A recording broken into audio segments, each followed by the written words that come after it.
ரத்த தானம் என்பது ஏதோ வெறும்னா ஒரு ரத்தத்தை நம்ம கொடுக்குறோம் அதோட முடிஞ்சிச்சு அப்படிங்கிறது கிடையாது. இது குருதி கொடை என்று சொல்வதை காட்டும் இது ஒரு கொள்கை கொடை என்று சொன்னால்தான் அது பொருத்தமாக இருக்கும். காரணம், இன்றைக்கு எத்தனையோ வேறுபடுத்திலாம் மக்களை பார்க்கும் பொழுது ரத்தம் என்பது வழங்கும் பொழுது ஒரு ஆரியனோட ரத்தம் ஒரு திராவிடனுக்கு போய் சேரும், ஒரு திராவிடோட ரத்தம் ஒரு ஆரியனுக்கு போய் சேரும், ஒரு இஸ்லாமியோட ரத்தம் ஒரு இந்துவுக்கு போய் சேரும், ஒரு இந்துவுடைய ரத்தம் ஒரு கிறிஸ்துவனுக்கு போய் சேரும். எந்த ரத்தம் யாரை காப்பாற்ற யாருக்குமே தெரியாது. ஆனா இது எல்லாத்தையும் வாங்கிக்கிட்டு ஆனா நம்மள்கிட்ட ஒரு பிரிவினையை உருவாக்கக்கூடிய ஒரு வேலையை ஒன்றியத்திலாம் செஞ்சுட்டு இருக்காங்க. அவங்கள்ட்ட சொல்றது ஒன்னே ஒண்ணுதான், ஒரு இரத்த தான முகாமில் எங்களுடைய கொள்கையோட கோட்பாடு எவ்வளவு இருக்குது என்பதை நீங்க புரிந்து கொள்ள வேண்டும் என்பதற்காகத்தான் இதையெல்லாம் நாங்கள் சொல்லி கொண்டிருக்கின்றோம். ஆக வருகை தந்திருக்க நீங்க, ஏன்னா அது சாதாரண விஷயம் கிடையாது. ஏன்னா உங்களை பெற்றெடுத்து உங்களுக்கு தாய்ப்பால் கொடுத்து உங்களை இந்த அளவுக்கு வளர்த்த ஒரு தாய், அந்த பிள்ளை யாரு பெற்ற பிள்ளையோ, ஆனா இன்னைக்கு எங்களுடைய அழைப்பை ஏற்று நாங்களும் வரோம். நம்ம உதயண்ணனுடைய பிறந்தநாள் தானே, நாங்க இரத்த தானம் தரோம்னு வளர்ந்துருக்க இளைய சமுதாயம் உங்கள் ஒவ்வொருவருக்கும் என்னுடைய நன்றியை சொல்ல நான் கடமைப்பட்டிருக்கின்றேன். இன்றைக்கு இருக்கின்ற அரசியல் சூழ்நிலை, அண்ணன் குறிப்பாக அண்ணன் வீரபாண்டியன் பத்திரிகையாளர்கள்லாம் கேட்கும் பொழுது ரொம்ப அழகாக இவர் இந்த கட்சியிலேருந்து அந்த கட்சிக்கு போயிருக்கிறாரு அப்படிலாம் சொல்லும் பொழுது இது ஒரு அரசியல் மாற்றம் என்று சொல்வதை காட்டிலும் உள்ளுக்குள்ள ஒரு கட்சி மாற்றம், அவ்வளவுதான். மற்றபடி எல்லாரும் ஒரே சைடு தான் நினைக்கிறாங்க அப்படிங்கிறது ரொம்ப அழகாக சொல்லக்கூடியவர் நம்முடைய தோழர் அண்ணன் வீரபாண்டியன் அவர்கள்.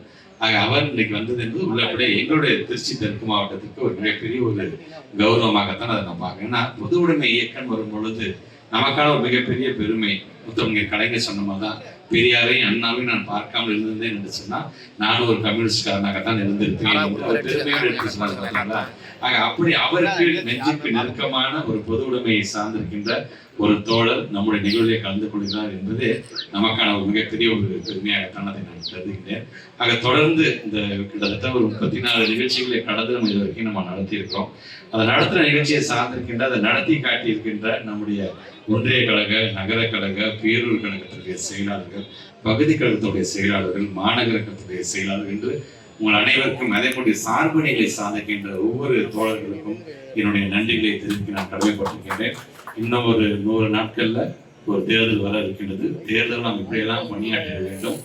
SIRல நம்ம எவ்வளவு விழிப்போடு இருந்திருக்கிறோம் என்பது நாட்டு மக்களுக்கு தெரியும். இருந்தாலும் அதுல 1-2 கூட விட்டு போகாமல் நாம் விழிப்புணர்வோடு இருக்க வேண்டிய ஒரு கட்டாயத்தை நாம் எல்லாம் இருந்து கொண்டிருக்கின்றோம்.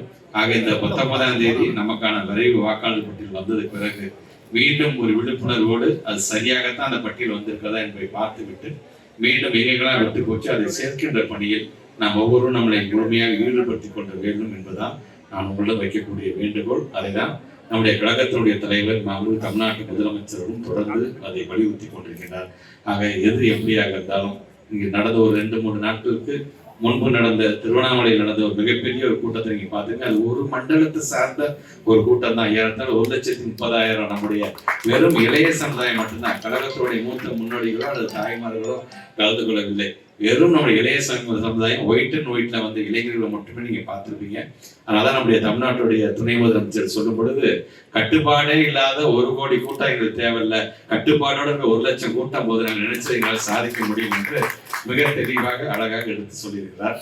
ஆக அதற்கு ஒரு சாட்சியாக காட்சியாக வருகை தந்திருக்கின்ற அனைத்து இளைய சமுதாயத்தை சார்ந்திருக்கின்ற தம்பிகளுக்கும் மீண்டும் ஒரு முறை என்னுடைய நன்றியை நான் தெரிவித்துக் கொள்ள கடமைப்பட்டிருக்கின்றேன்.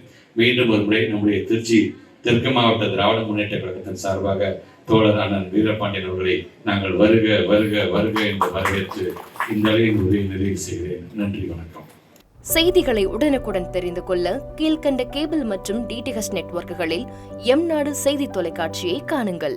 பாதகம் செய்பவரை கண்டால் நாம் பயம் கொள்ளலாகாது பாப்பா. மோதி மிதித்துவிடு பாப்பா, அவர் முகத்தில் உமிழ்ந்துவிடு பாப்பா. அண்மை செய்திகளை உடனுக்குடன் தெரிந்து கொள்ள இணைந்திருங்கள் எம்நாடு தொலைக்காட்சியுடன்.